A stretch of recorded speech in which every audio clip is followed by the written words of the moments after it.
Greetings YouTube. Some of you will remember that I picked up a small hand axe at a yard sale recently, and it's in kind of rough shape. You can see that somebody used this as a hammer far more than they ever used it as an axe.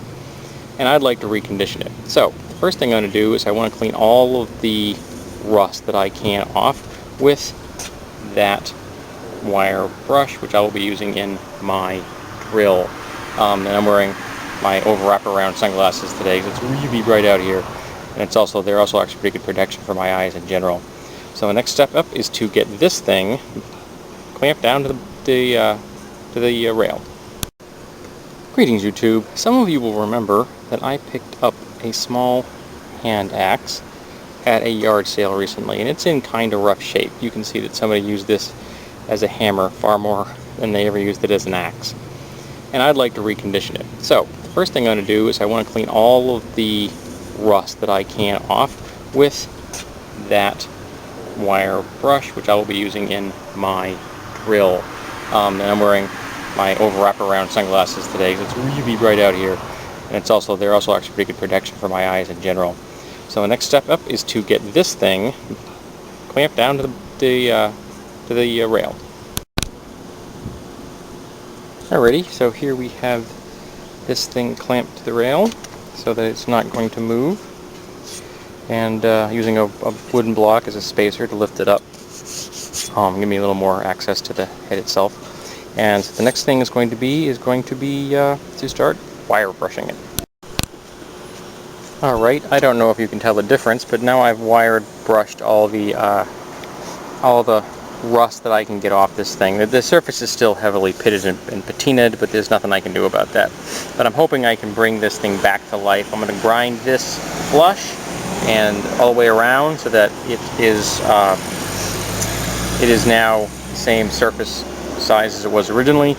And I may have to grind this a little bit to try to make this somewhat flat in the event that you actually have to use it as a striking surface, though. It's not really a hammer, folks. It's a hatchet. And then once all that is finished, I will then try to grind in a new edge. This one is actually not that bad a shape as far as the actual curve. It looks pretty good. So I don't think I'm going to touch that up at all. It's going to be a matter of putting the bevel back on that because it doesn't have one at all at the moment. And here we have the rough job I've done. Since I had the angle grinder out here already, I went and did the surface up a little, so the surface is in a little better shape than it was. The whole thing I did all the way around. It's not perfectly ground on this, but again, if you're going to use that as a striking surface, it doesn't have to be perfect. And the edge is at the point I think it's as even as I'm going to get it with this angle grinder.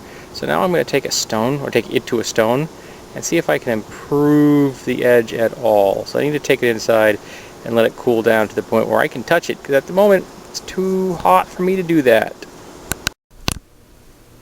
Alrighty, so I'm back inside and it's cooled down to the point where I can use a stone on it. Unfortunately, I've discovered that my Smith's stone here is too fine to really do what I need it to do.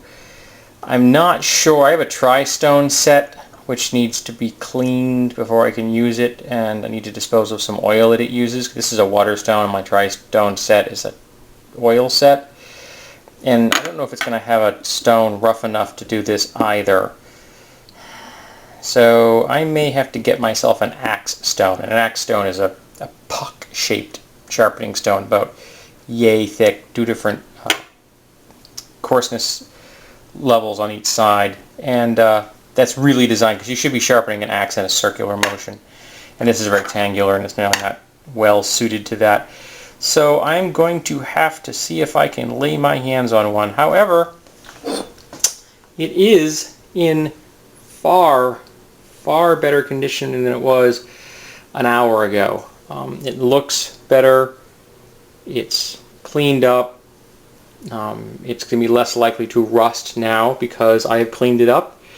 I am going to need to get a better stone for the purposes of sharpening it up to a usable edge. At the moment, you could split shingles with this without a problem. But if you wanted to do anything more advanced than that, I would not want to be using this axe. So I'm satisfied with the reconditioning level I have achieved now, and with when I ever get my butt in gear and get myself an axe stone, I'll go a little online and see how much they cost to find one online. I will sharpen it up some more and do a follow-up video.